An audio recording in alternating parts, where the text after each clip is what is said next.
ဒီနေ့တော့ကျွန်တော်တို့ရဲ့ YouTube Channel အတွက်စိတ်ဝင်စားစရာကောင်းတဲ့ခေါင်းစဉ်လေးတစ်ခုကိုပြောပြမှာဖြစ်ပါတယ်။ခေါင်းစဉ်ကတော့ငွေကိုစိတ်နဲ့ဆွဲငင်ယူနည်းမိနစ်20အတွင်းလက်တွေ့ကျင့်သုံးနိုင်မဲ့နည်းလမ်းများဖြစ်ပါတယ်။ဒီဗီဒီယိုလေးကကြည့်ရှုသူတွေအတွက်လက်တွေ့ကျပြီးစိတ်ခွန်အားဖြစ်စေမဲ့ရှုထောင့်ကနေချင်းကပ်ထားပါတယ်။ဒီတစ်ခေါက်တော့စွမ်းရည်နဲ့စိတ်ရဲ့အစွမ်းကိုဗဟုပြုပြီးပြောပြသွားမှာပါ။ငွေကိုစိတ်နဲ့ဆွဲငင်ယူနည်းမိနစ်20အတွင်းလက်တွေ့ကျင့်သုံးနိုင်မဲ့နည်းလမ်းများဘဝတိုးတက်မှုမိမိကိုယ်ကိုယုံကြည်မှုနဲ့စိတ်ဓာတ်ရေးရာဖွံ့ဖြိုးတိုးတက်မှုကိုစိတ်ဝင်စားသူများအတွက်ဒီဗီဒီယိုကတခုခုအမြင်ပြောင်းသွားစေပါလိမ့်မယ်။ Hello ပရိသတ်ကြီးဒီတစ်ခါတော့လူတိုင်းဒီပါစိတ်ဝင်စားတဲ့ခေါင်းစဉ်လေးတစ်ခုကိုယူလာပေးထားပါတယ်။အဲ့ဒါကတော့ငွေကိုစိတ်နဲ့ဆွဲငင်ယူနေဆိုတဲ့အကြောင်းပါ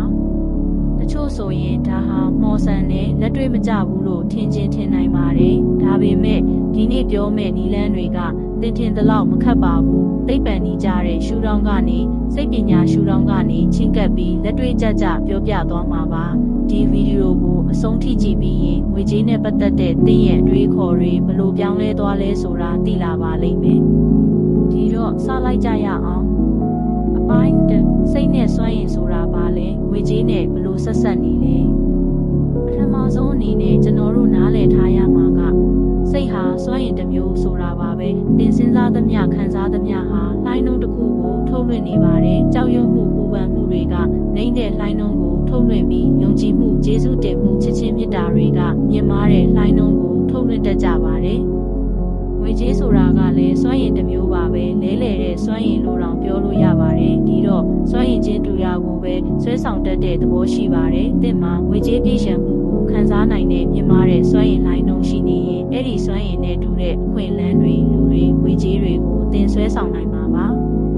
ဒါကြောင့်ပထမဆုံးအဆင့်ငွေကြေးကိုဝန်းတီးနေတဲ့အတွေ့ငွေကြေးကရှာရခတ်တယ်ဆိုတဲ့အတွေ့တွေကိုစွန့်လွတ်ဖို့ပါပဲ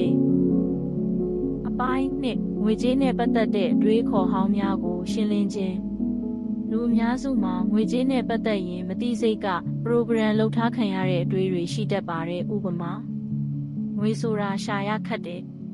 ချမ်းသာတဲ့သူတွေဟာလောဘကြီးတယ်ငါမှငွေအများကြီးရှိဖို့မထိုက်တန်ဘူးငွေကအမြင့်တွယ်နေတယ်ဆိုတဲ့စကားပုံဒီလိုအတွေးတွေကတင့်ရဲ့မသိစိတ်ထဲမှာနစ်မြုပ်နေပြီးငွေကြေးစွမ်းရည်ကိုပိတ်ဆို့နေတတ်ပါတယ်ပထမဆုံးအနေနဲ့ကတော့အတွေးခေါ်ဟောင်းများကိုဖော်ထုတ်ခြင်းအခုပဲမျက်လုံးလေးတွေမှိတ်ပြီးကိုမေးကြည့်ပါငါမှငွေကြေးနဲ့ပတ်သက်တဲ့အစိုးမြင်အတွေးတွေရှိလားပေါ်လာတဲ့အတွေးတစ်ခုချင်းစီကိုသတိထားမိဖို့ပဲလိုပါတယ်သူတို့ကိုမဖယ်ရှားပါနဲ့ဦးအတိအမှတ်ပြုလိုက်ရုံပါပဲဒီအဆင့်ကအရန်ရေးကြီးပါတယ်ဘာလို့လဲဆိုတော့သင်သတိမထားမိတဲ့အတားအဆီးတွေကိုတိမှသာကျော်လွှားလို့ရမှာမို့လို့ပါ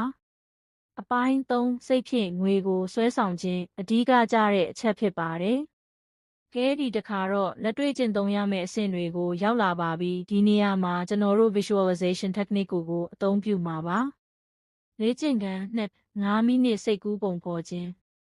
အဆင်ပြေတဲ့နေရာမှာထိုင်ချလိုက်ပါကြောပြင်ကိုမတ်ထားပါလက်နှစ်ဖက်ကိုပေါင်ပေါ်မှာအနားယူထားလိုက်ပါ။